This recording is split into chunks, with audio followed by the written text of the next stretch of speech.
मला मेहंदी काढायची नव्हती तरी आमच्या भाचींनी माझ्या हातावरती मेहंदी काढली आहे. आता ऑफिसला गेल्यावर म्हणतील मुलं कुठं मेहंदी काढतात का, पण ठीक आहे, चांगली काढली आहे. याच्या खाली गणेश आणि दुसरं पण एक नाव हवं होतं, परंतु अजून सध्या ती वेळ नाही.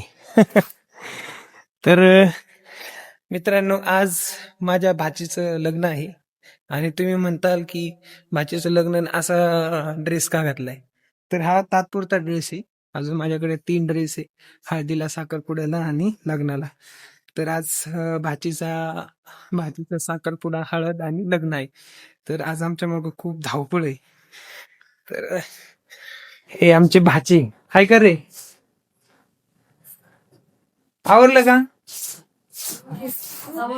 अजून मेकअप चाललंय, सगळे हाय करा.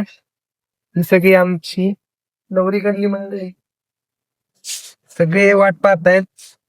मेकअप चाललाय आता, यांच्या मेकअपला 2, 2.5, 3 तास जाईल. लग्न बाजूला, मेकअप महत्वाचा. तर सांगायचं म्हणजे की मी आज पहिल्यांदा माझ्या पहिल्या भाचीचं लग्न आहे आणि पहिल्या भाचीचं लग्न असल्यामुळे मामाला मान असतो मागे उभे राहण्याचा. परंतु आमच्या तिकडे अशी पण एक रीत आहे की जर मामाचं लग्न झालेलं नसेल तर चुलत मामा किंवा मामाच मामा आहे मुलीच्या मागे, म्हणजे मामाचा मान असतो तो त्यांना देण्यात येतो. तर माझं लग्न न झाल्यामुळे मला तर तो मान नाही अजून. असो, आणि हा सगळा सेटअप वगैरे म्हणजे जी धावपळ ही सगळ्यात जास्त कोणाची झालेली असेल तर ती म्हणजे नवरीच्या काकाची. नवरीच्या काकानं गेल्या 1-2 आठवड्यापासून खूप परिश्रम घेतलेत नवरीच्या लग्नासाठी. आणि नवरीची आजी बघा इकडे किती शांततेत बसली, राखणदार म्हणून बसवलंय सामानाला, कारण इथं मुले खूप उड्या मारतात ना त्याच्यामुळे. हे बघा, हे भाची. आणि आज एक खंत अशी पण आहेत की आमच्या भाचीच्या लग्नाला आज दाजी नसणार आहे. दाजींना एक्सपायर होऊन 4 वर्ष होत आली आहे. दुःखद बाब आहे थोडी, पण असो, जर दाजी असते तर त्यांनी नक्कीच त्यांच्या मुलीचं लग्न अजून थाटामाटात करण्याचा प्रयत्न केला असता. कारण बाप असतो ना, बापाची कमी कधीच भरून निघत नाही. असो, ते जे काही असतं ते देवाच्याच हातात असतं असं समजून चालायचं. तर हे बघा, असा सगळा सेटअप आहे लग्नाचा आज. आणि खूप छान वाटतंय की ज्या भाचीनं खूप कष्ट केली आणि कष्ट करून शिक्षण घेतलंय, तर त्या भाचीचं आज लग्न आहे. मामासाठी खूप अभिमानास्पद गोष्ट असते नाही, एका भाचीचं लग्न आहे आज. चला, इमोशनली नंतर होऊया. आता सगळं एक्सप्लोर करायचंय आपल्याला. आपल्या भाचीचं लग्न आहे, इथे सगळं सेटअप आता सुरू होतोय.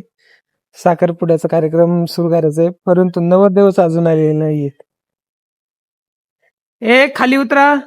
बामणाला ताट मागितलं का?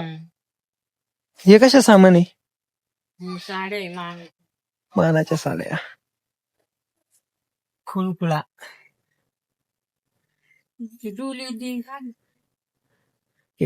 कन्यादानामध्ये आम्ही एवढं दिलंय आमच्या भाचीला. कपाट आहे, टेबल, वॉशिंग मशीन, बेड आणि सगळं सामान. इकडे मान्य, इकडे देवरा वरती. एवढा स्पष्ट नाही दिसत.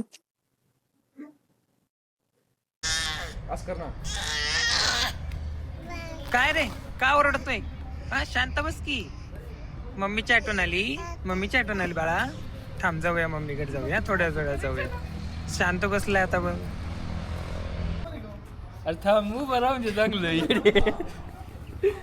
बंडू भाऊ चाल ना, काढ ते याचा लावायचा कॅमेरा.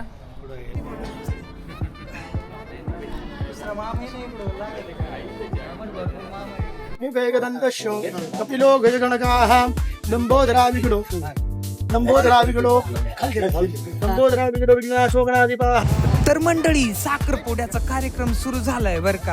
आता कसं असतं साखरपुड्यामध्ये सांगतो लगेच.